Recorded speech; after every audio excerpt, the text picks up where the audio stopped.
Hello, everyone, and thank you for joining us. My name is Amanda Kramer, and I am the Associate Director of Alumni Engagement at the University of Colorado Boulder's Leeds School of Business. Leeds is a top business school offering undergraduate, MBA, executive MBA, MS, and PhD programs and has an alumni network of over 49,000 strong living and working around the world. For today's Leeds webinar, we're so excited to welcome Leeds faculty member Dr. MJ Yang here presenting Inside the AI Black Box, how AI works, why it will continue to be biased, and how to effectively use it. A few housekeeping items before we begin. First, if you have any questions now or during the presentation that you would like to ask MJ, please send a question through the Q&A interface. We will monitor questions as they are submitted, and we will ask MJ your questions at the end of the presentation. As a reminder, for optimum audio quality, we do have everyone on mute except for myself and our speaker. If you experience any technical difficulties during the webinar, please notify us through the chat interface and one of our support specialists will touch base. Lastly, a link to access the webinar recording will be sent to all registrants on Friday along with the survey link. Now I'm excited to introduce today's speaker. MJ Yang is Assistant Professor of Entrepreneurship and Strategy. He left a tenured position at the University of Oklahoma to join Leeds. He earned his PhD in economics from UC Berkeley and cited the collegial atmosphere and strong scholarship in entrepreneurship and strategy at CU Boulder as key motivators for him to come to Leeds. Yang's research interests include scientific approaches to entrepreneurship and venture capital, AI and data-driven decision-making, and transformative innovations. His co-authored research includes interviews with CEOs of major corporations and startups and collaborations with the state of Utah on COVID-19 recovery and entrepreneurship field experiments. Outside of Leeds, I was very much attracted to the opportunities of understanding the local quantum computing system, MJ added. Welcome, MJ, and thank you so much for being here. I'm going to hand the webinar over to you now. Well, thank you so much, Amanda and John, for your help in bringing this together. I wish I could be, listening to all of the talks that you have in this fantastic webinar. So let me talk a little bit about AI today, which with a little bit more depth than what you usually get in sort of like the standard sort of like Wall Street Journal articles or magazine articles that even I read. And I want to do this in three sort of steps. I'm going to tell you a little bit about AI as a technology, as sort of like understandable as possible without, basically giving a computer science lecture. Then I'll tell you why I think there are good reasons to believe that it will continue to be biased, and what type these biases that I'm talking about, what form they're going to take. And at the end, I'm going to tell you what I believe based on my work on AI and especially application of AI in areas such as strategic decision making and entrepreneurial decision making. Where there are openings to be pragmatically using AI without exposing, your work or sort of your customers or your employees to the systematic biases that I believe are not going to go away anytime soon. So throughout all of this, I should sort of preface that a lot of this work is based off both empirical and sort of theoretical work that I've been pursuing with Teppo Phelan and Todd Zanger at the University of Utah. So when we talk about AI, what are we talking about? So the computer scientists have this very broad, but also sort of difficult to parse definition of AI as the study of and design of intelligent agents. Now, the way that we have been looking at AI in the last 20 years has been a technology called machine learning. And the basic idea of machine learning is to predict something. And now prediction can mean a lot of things, but in the context of machine learning, usually it means predicting something that is either an event or an outcome that might actually change a little bit, might actually be a little bit different. So the central concern of machine learning is what you could call overfitting. And one way to understand what computer scientists mean when they say overfitting is it's the same thing as teaching a student to learn to the test. So in other words, memorizing. So we have known for 50, 60 years that machines are, of course, very, very good at memorizing. But the true test of sort of learning is whether what they learned in the data that we quote unquote train them with um, is going to be a robust answer, even if the context changes just a little bit, right? So overfitting is this phenomenon that the machine has just memorized patterns rather than learning what's sort of more generalizable across these patterns. And in a certain sense, this um, concern of overfitting is the same concern that we have as teachers when we try to train college students, not to just to be too focused and they're memorizing certain questions and answer pairs, but we're trying to get them to learn the sort of broader underlying patterns. Now, machine learning has been the driving engine of modern AI. And when I say modern AI, what I'm going to mean by it is large language models. So, in particular, the key insight of OpenAI and basically the inventor of the technology, which was Google, back in 2017. So, um, you know, one of the things that I really like to point out is that, first of all, Google was the inventor of the technology, and it's almost 10 years now that LLMs have been invented. So a lot of people tend to think about the publication of ChatGPT 3.5 back in 2020 or late 2022, or sorry, late 2021, as the starting point of LLMs, but really the technology is actually much older than that. So the thing that OpenAI showed, and Google first and then OpenAI showed, is that an AI learns by imitating and extrapolating from data that it has. And it can do so in a way that avoids this overfitting problem, which is actually quite interesting in the following sense, in that you do not need to teach an AI explicitly the rules of grammar and logic, which is great because before LLMs, computer science spent decades with so-called expert systems and other sort of approaches to try to teach sort of the general rules of logic and grammar, and it never worked.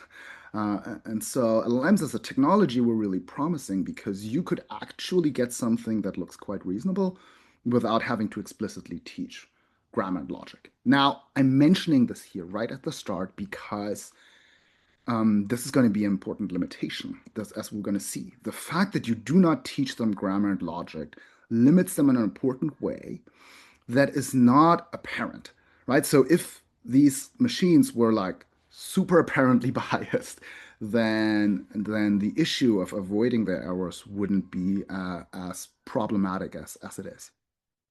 Okay.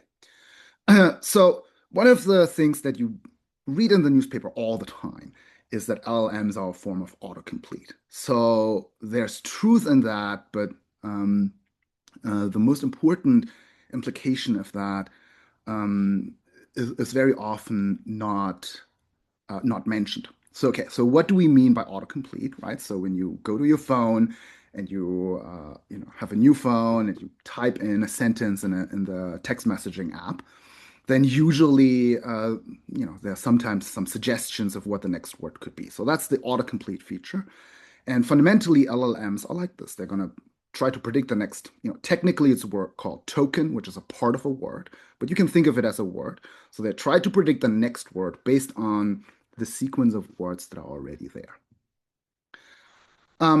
That leads actually to the first sort of insight here, which is they end up doing something that we call lossy compression, right? So again, big word. What do I mean by that? Think about it this way. The amount of internet text that LLMs are trained by, after filtering and sort of like excluding a bunch of stuff that is unusable, is about 2 terabytes of internet text. If you look at so 2 terabytes internet text is all the text that are trained on. The size of a LLM such as GPT-3 is about 350 gigabytes. So, somewhat smaller.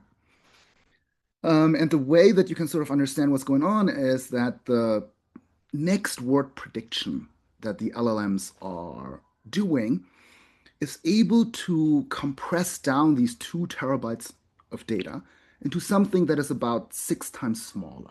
Right?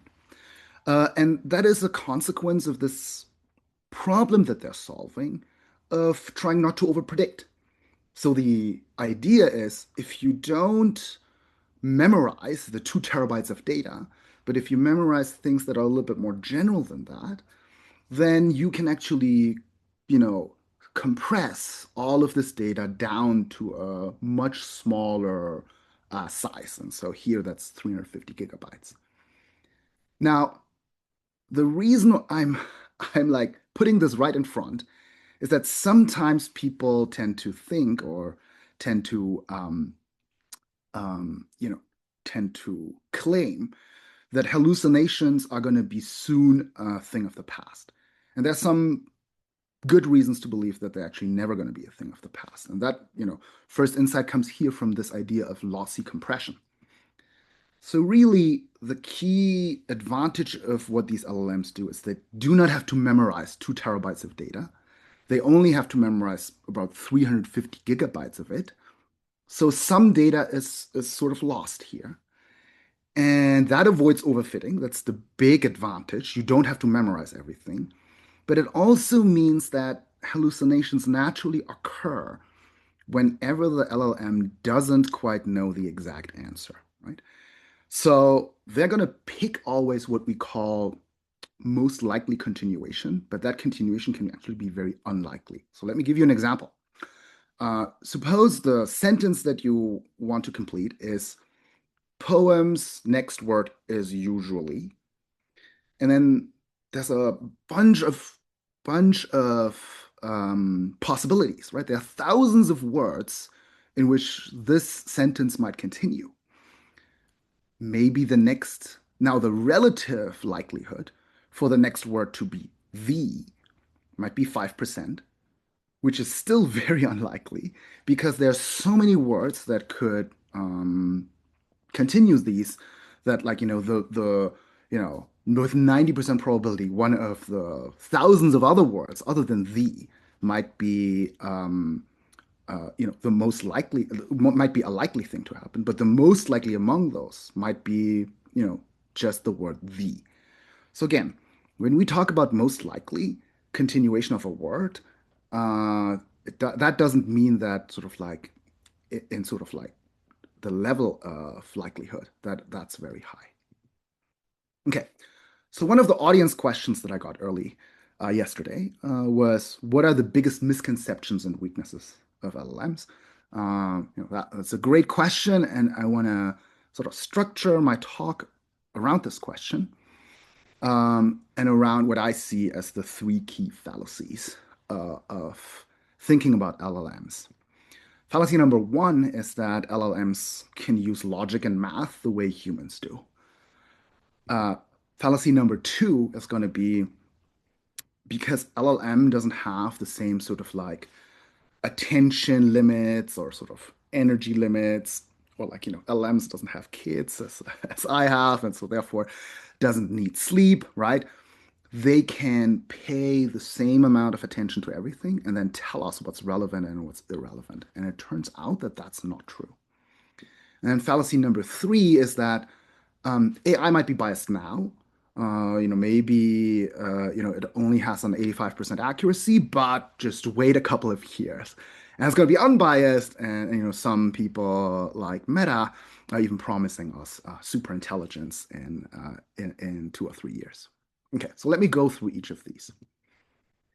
The first fallacy is that they can do logic and math. Now, what is true empirically is that these LLMs have become better as becoming helpers in coding. And I'm going to talk about that in a little bit as well. But let me walk you through what Anthropic as a company showed in its research about how they are actually solving math problems.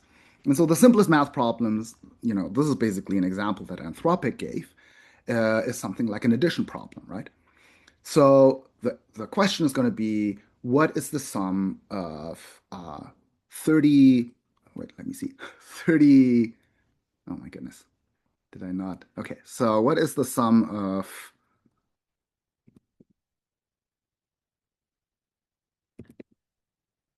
sorry, I confused myself because I did not write down what the sum is.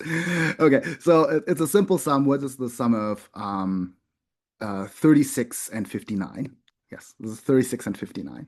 So, the way that we would solve this, just grade school math is uh, sum the two single digits together, 6 and 9. Carry the one and then sum the two, double digits together, the 10th digits, and add the one to it, right? Now, that's not how an LLM is going to do it. What Anthropic showed is the way that an LLM solves this problem is it starts out almost anything they do in solving a problem is using a shortcut that I'll call a heuristic. So let me give you an example for a heuristic. Any number, if you take a two number sum, if the first number is around or approximately 36, and the second number is approximately 60, their sum is approximately 92. So first of all, notice two things. Number one, mathematically, strictly speaking, this is wrong, right? Because if you really add 36 plus 60, well, the sum is 96 and not 92. But it's sort of in the ballpark of being sort of right. So that's the heuristic that they use. And then number two, they combine that with a piece that is actually memorized, which is a lookup table that tells them, okay, anything in the single digits that's adding 6 and 9 together is going to end with something in 5. So putting these two together, the heuristic or the shortcut and the lookup table, what they end up with is look for the nearest number around 92 that ends in 5. And that nearest number ends up being 95. Okay, so this sort of like detailed examples gives you some idea about how LLMs solve this very simple, addition problem. And as you can sort of see, very different than, we teach our children how to solve this. And it's also instructive because it tells you where they can go wrong. So let's use the same type of heuristic, but apply it to the sum of 40 plus 64, which, as you can see, is 104. Now, let's just follow the rules of the heuristics that an LLM would use. Number one, it would say, what's the sum of 36 plus 60? Again, that's about 92. Then it would look up, what's the single digit sum of 0 and 4? That's going to end in 4. And putting these two together, it would say, well, what's the closest number that ends in 4 that is around 92? And that's going to be 94. And of course, the right the right solution here is going to be 104. Okay, so why did I walk you through first level math? Well, you know, the core idea here is to say there are predictable errors that LLMs are going to do. They're hardwired in how they work. Most of the time, they work out okay because if you are locally looking at the sort of right set of numbers, that can work well. But if you sort of take a step back and look into sort of like their true coherence and their true logical consistency, they are predictable failures. So, one thing that I sort of invite you to do if you watch it now or sort of later as well, is you could ask your AI to answer two questions for you. Number one, how likely is it that OpenAI goes public in 2026? Ask it for a likelihood and, tell it to use all of the tools at once, but give you sort of a bottom line number. And then ask it to predict the opposite, which is how likely is OpenAI not to go public. And in this example, this is what I ran this last night with my Claude subscription. Um, in my trial that I did a couple of times last night, I got the probability that OpenAI goes public and does not go public of 15% each. Well, what's the problem with that? Well, if you combine those two numbers, it's 30%, although the sum of these two should be 100%. Right? So this is also like sort of like an example of where, yes, maybe these individual guesses might be fine, but combining these together gives you something that is going to be contradictory. So where does this failure come from? And there I sort of like come back to what I talked about 10 minutes ago, which is there's no actual learning of grammar and logic. These machines, infer something that are generalizable patterns, but the way that they solve them is using shortcuts. That's the core of lossy compression, shortcuts. And these shortcuts might be okay superficially and for a local problem, but if you combine them, that can really backfire on you. And so the issue I want you to take away from this is an issue that only has been discussed a little bit in the computer science literature and the coding sort of literature, which is whenever you ask LLMs to solve problems for you, be aware of the issue of technical debt. What do I mean by technical debt? Shortcuts might actually work very well for you if you solve sort of a problem that's very local and that's very common. But the more and more you give AI more complex problems and problems that are not supervised, these local shortcuts are going to run into contradictions. And as a result, there might be a cost hanging there. That's the debt part of it that might be disproportionately hard to fix later on. Right? So the further let AI do what it does without supervising it, the larger is going to be this disproportional cost in the end. And this issue of technical debt is going to have multiple implications that I'm going to talk about in a little bit. Okay, the big bottom line message that I want you to take away from this is that without human supervision, continuing to give tasks or let AI solve problems is going to rack up a lot of technical debt that might be incredibly difficult to fix later on or incredibly expensive to fix later on. Okay, so one thing I should have mentioned earlier, all of these slides are going to be available to you. That's partly why that's my excuse for writing too many words on them. But I hope that you will find them useful later on as well. So please feel free to contact the advancement team for them. Okay, so let's go to fallacy number 2. There's a view out there that AI doesn't need to sleep, and so therefore it can pay much more attention and work harder than humans. Now let me focus in on the attention part. So my research basically looks into that attention part, and a key lesson is that the the the technology that AIs are based on have limited attention, and that has little to do with the reasons that humans have limited attention, which is like limited energy, limited time, limited attention, etc. And it has everything to do actually with something that AIs cannot fix, which is the structure of language. So let me give you an example. Suppose we're thinking about this following sentence.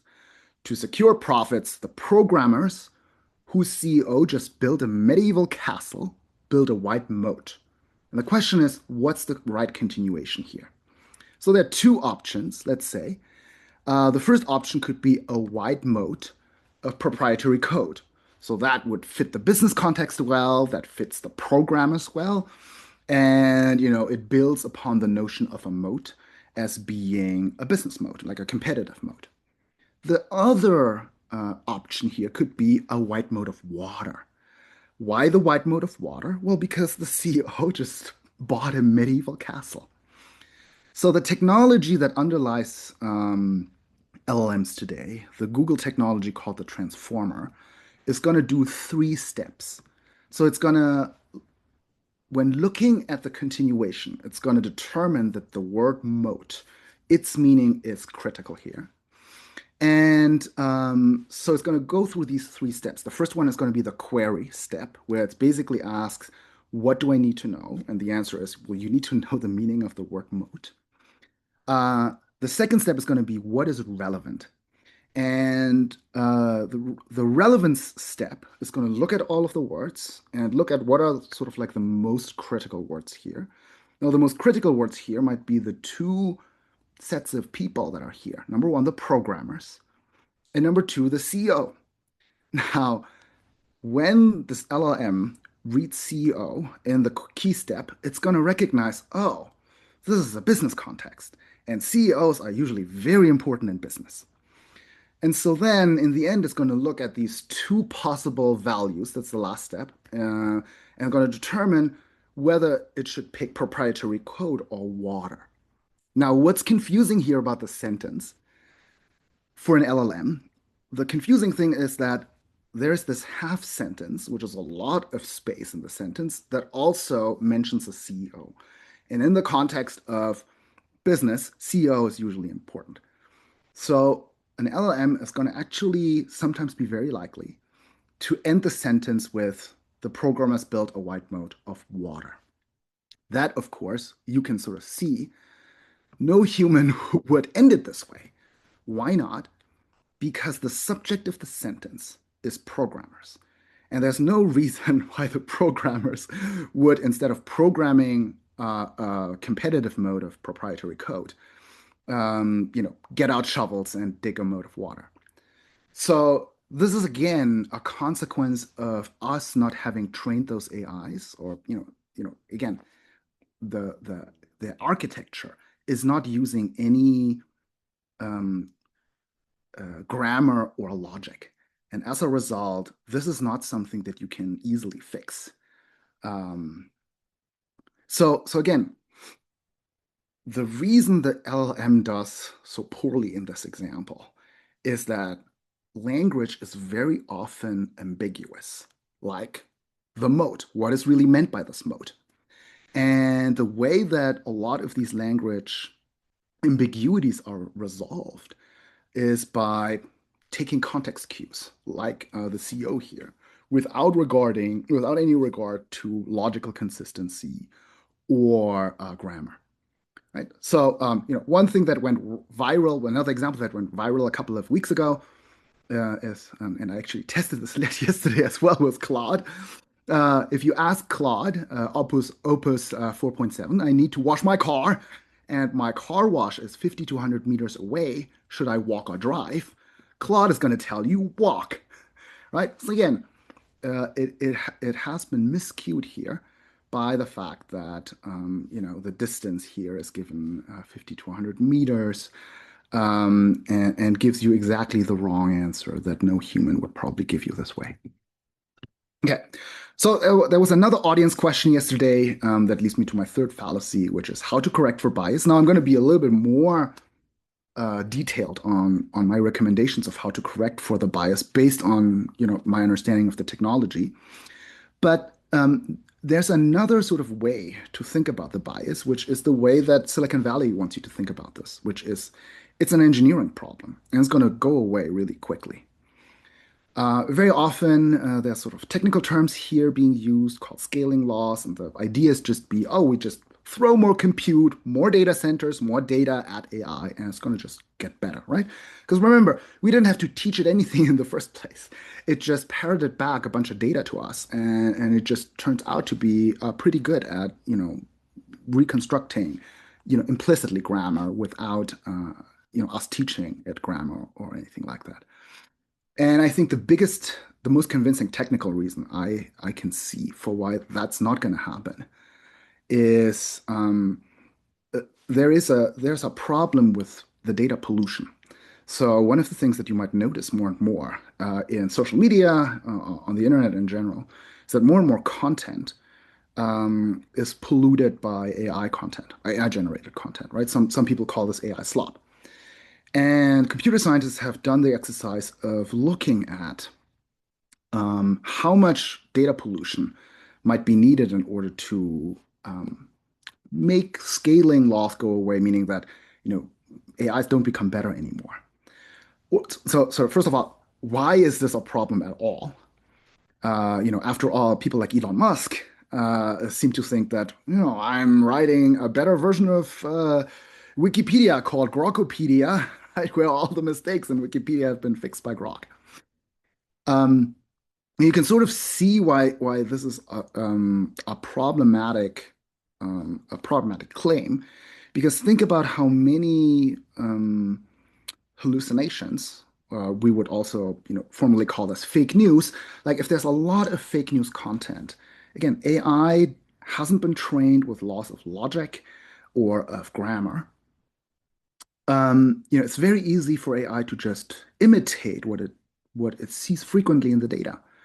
And if that data includes a lot of incorrect claims, then AI is going to just tend to replicate that.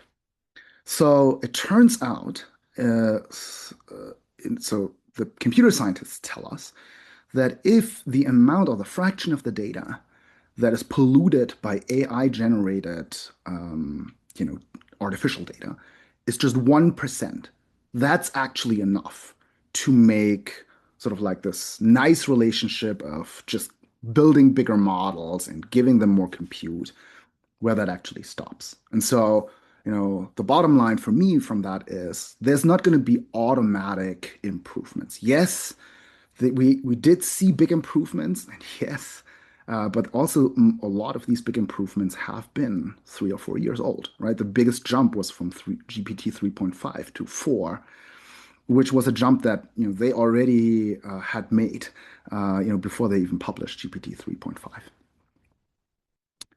Okay, so one of the sort of practically most relevant questions that I got is the combination of this question, how to correct for bias, and a second question that I also think was incredibly excellent, which is what are ways to understand and identify positive use cases? Now, this was part of another question.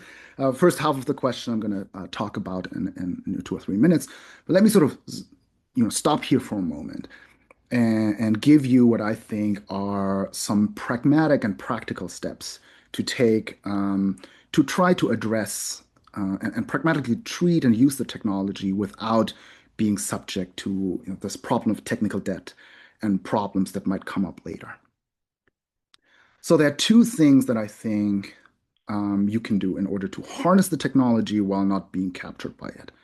The two things broadly recognize that AI by itself is not going to work very well, and you need humans to supervise it, and that human expertise, whether your own expertise or expertise of people on your team or people that you hire, is actually really valuable.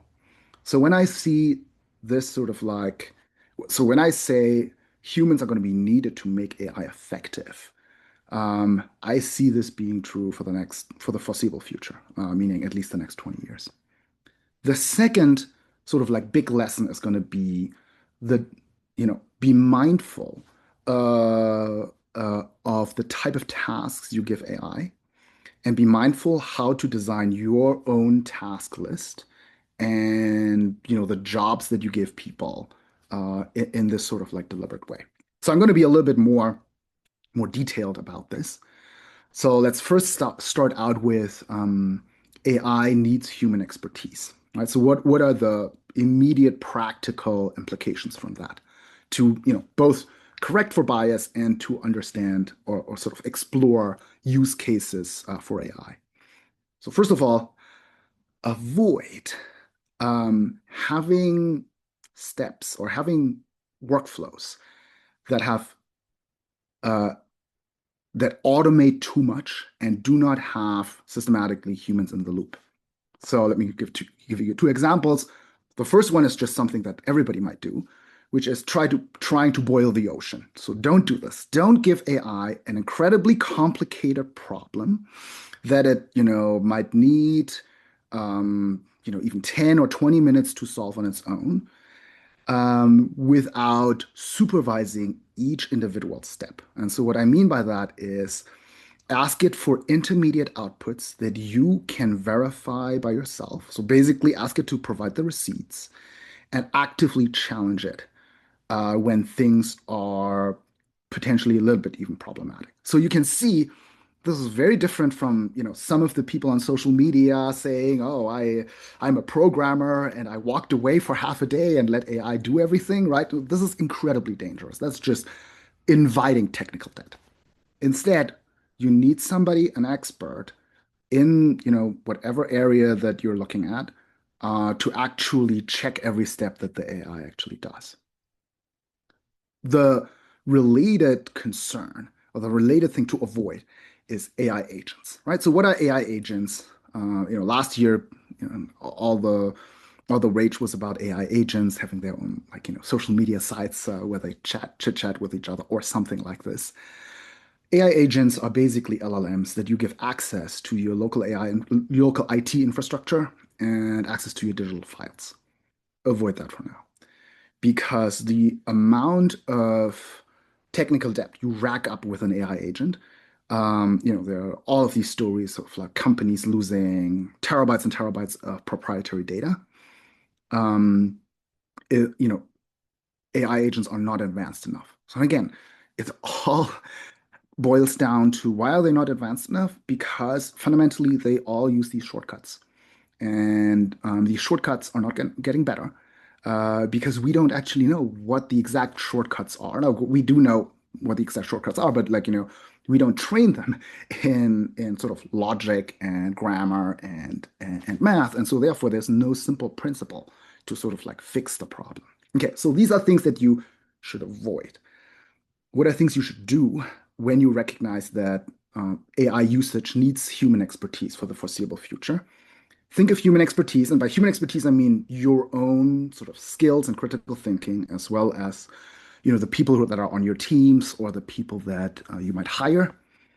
Um, consider that to be uh, consider human expertise to be an investment, right? It's more expensive today, but it also should be considered to be a down payment on technical debt.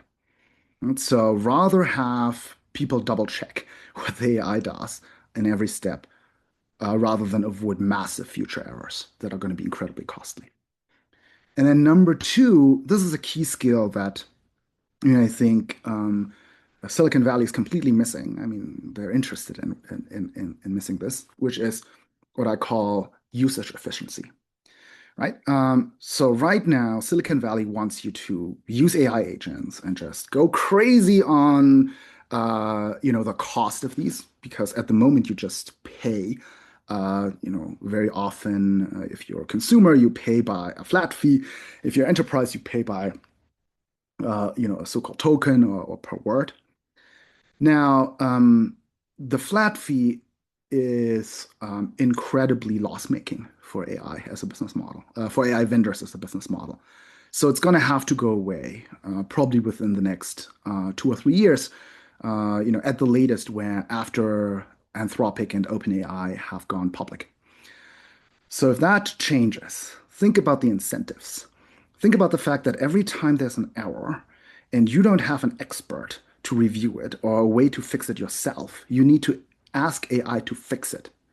So what is the incentive for these AI vendors to sell you a product that is going to be accurate? Right? It's going to be at some point, it's going to be a little bit accurate because otherwise, you wouldn't even buy in.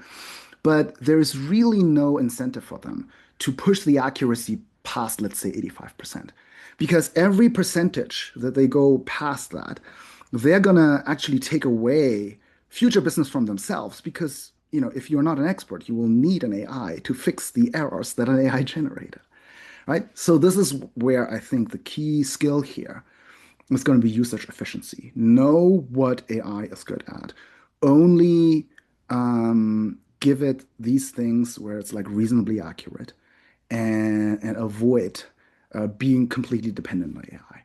So that actually brings me to my second big point, which is task design, either for your own workflow or for the workflow of your employees, in which case I would call this job design. Focus on AI on very specific tasks, tasks that have a very specific nature.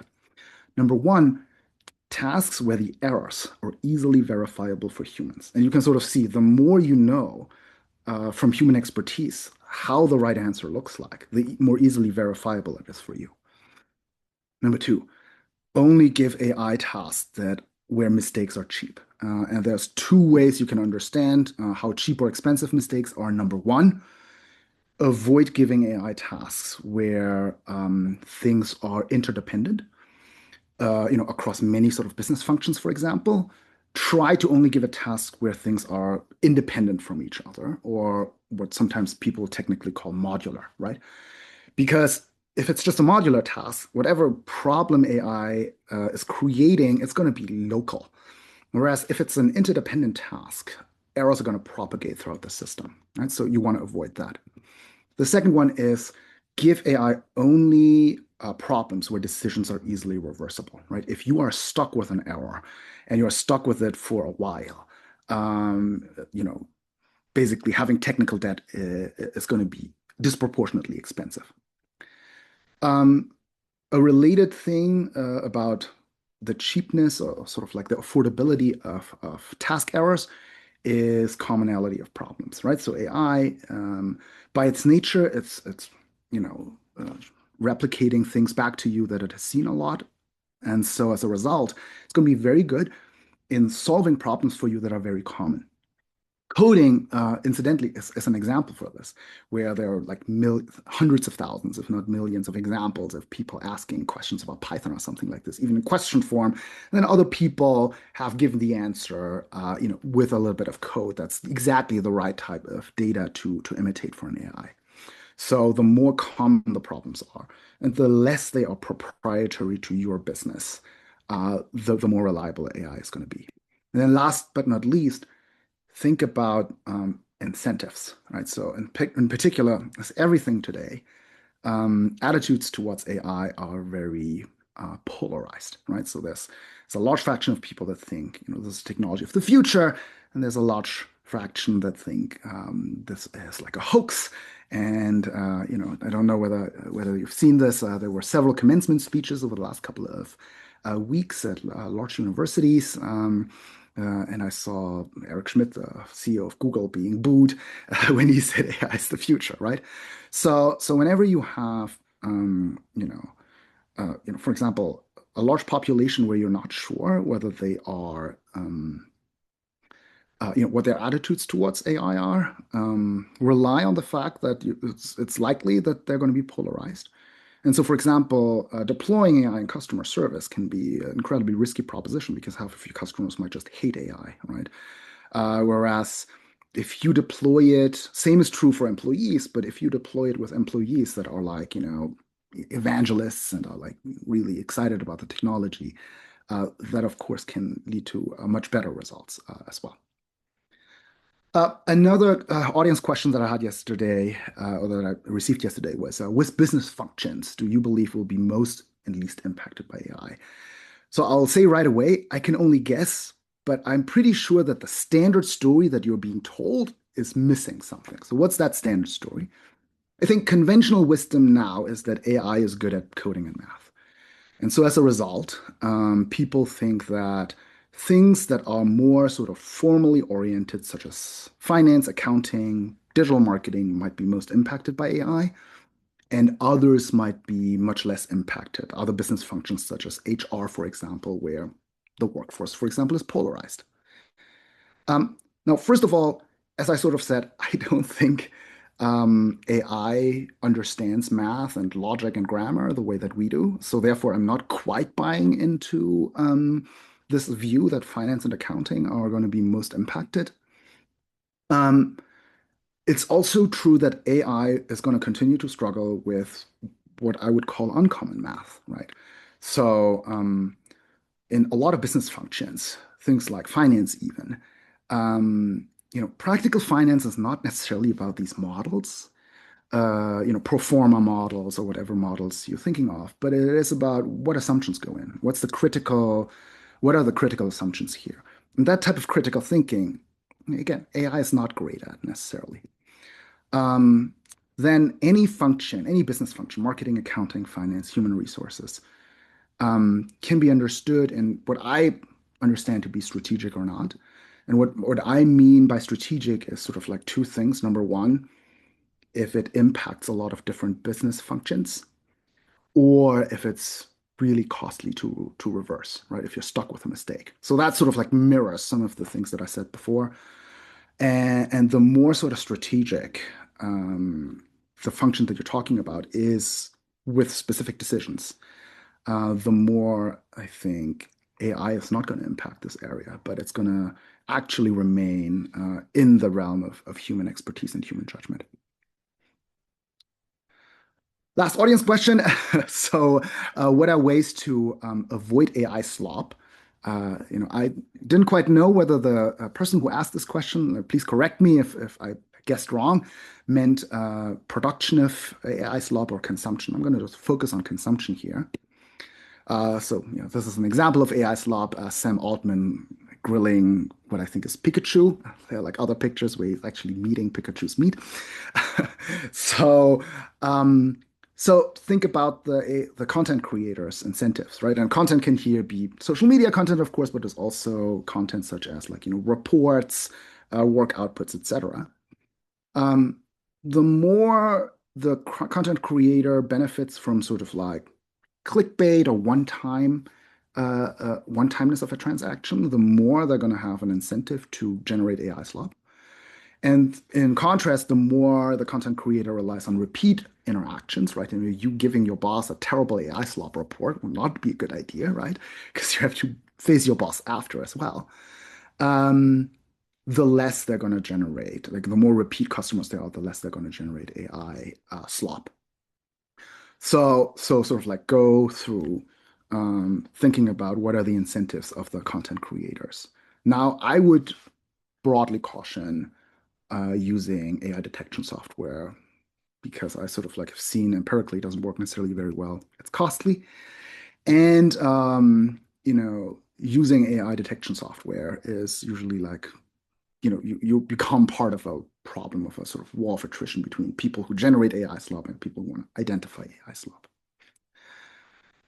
I think AI adoption will take some time. I want to be mindful of the time and not go through all of this. But the idea of this slide, which again you'll be able to read on your own, is that even the internet really needed 15 to 20 years to actually get to its full potential. And the full potential I see as the mobile internet with cloud computing and sort of like marketplaces. And that didn't happen until the 2010s, where the actual like the commercial use of the internet started, generously in the mid 90s. So I think AI is going to be very similar in that one day they're going to be great things that we can do with AI. But that day is probably 15 to 20 years in the future because there's a bunch of technologies that need to be co-invented to fully exploit the potential of AI. All right. Sorry, I'm a little bit longer than we planned, but I'll be happy to take any questions that the audience might have. No, Thank you and so that's much. perfectly fine, MJ. We're great on timing. Please, anyone in the audience, feel free to submit a question. We already have a question here from Tracy who said, will academia allow or embrace AI with student research and content given these biases? Yeah. Again, the way that we're introducing this is being very mindful of the biases and um, check the receipts on each individual step of what AI does. I think we are in a good position, actually, in a certain sense, because we are sort of domain experts. And so it's very easy for us to identify when it makes a mistake. But it's also true that, like in many other contexts, if you consider, students as part of the customers that we serve, that our customer base is incredibly polarized on the topic. Right, so I gave a class. I taught a class this last fall. I pulled in a lot of material from AI, and to be frank, half of the class hated it, and half of the class loved it. Right, and so this is something that we have to be navigating as much as sort of like other businesses and industries out there as well. But I do think, again, since we do have a large amount of expertise, part of checking in on AI with sort of like appropriately designed workflows to check the work and the receipts of AI can help us, um, first of all, can help us be more productive in our research and teaching work, but then also be the stepping stone in better understanding how to teach the skills such as AI usage efficiency to our students. Thank you so much, MJ. And then we have a question here from Matthew who asks, are there conditions in which agentic AI would have less technical debt? Yes. Yes, there are conditions. If you train your own agentic AI with your own usage data, but so I want to be so first of all, let me explain what that means. That means you have done a bunch of stuff. You have digitalized data on how exactly, so let me give you a simple example, how you would write certain reports, for example, right? What you need for that is a bunch of data from yourself of how, what is sort of like the template and the logic that you follow, how you exactly describe things, etc. Um, you know, and I think, the samples that you might have to generate are in the sort of like thousands to 10,000s. And then you use a larger AI to fine tune or basically change some of the parameters and the structure of the smaller AI, which is a huge undertaking, of course. And again, this undertaking has these two steps. You generate data in the way that you want an AI to solve a specific problem. And number two, you train your own AI model. Now, there are some companies that, allow you to do that with a little bit less cost, such as thinking machines, which is where the former CTO of OpenAI went. But one of the things that you should be mindful is that right now everything like this is very cheap because these companies have learned from the software as a service or SaaS industry or technology that they should just, you know, grow like crazy until they have a large locked-in customer base and then try to keep them locked in while jacking up the prices, right? So all of the sort of like technically easier parts where you outsource things to companies are going to be subject to an eventual holdup.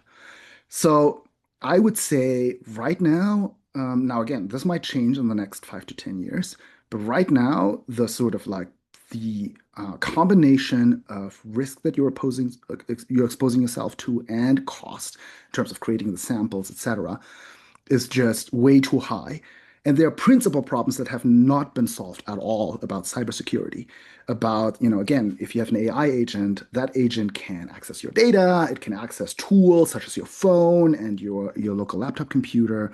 They are very easily hacked in a much easier way. I mean, I don't need any code to hack your AI agent. I can just give them trails of stuff that they might search while they're on a broad internet search, and then basically manipulate them as if this is part of a user prompt, right? So this is much easier than hacking them and trying to change a piece of computer code because that's not what you need. You can just hack them by basically building in some words into a general search results that they might see. So there are huge reasons to be very skeptical that there are right now easy solutions to AI agents. Thank you so much for that. Our next question, MJ, comes from Nathan, who asks, will jobs in the future just be babysitting or overseeing AI? No, well, I mean, again, so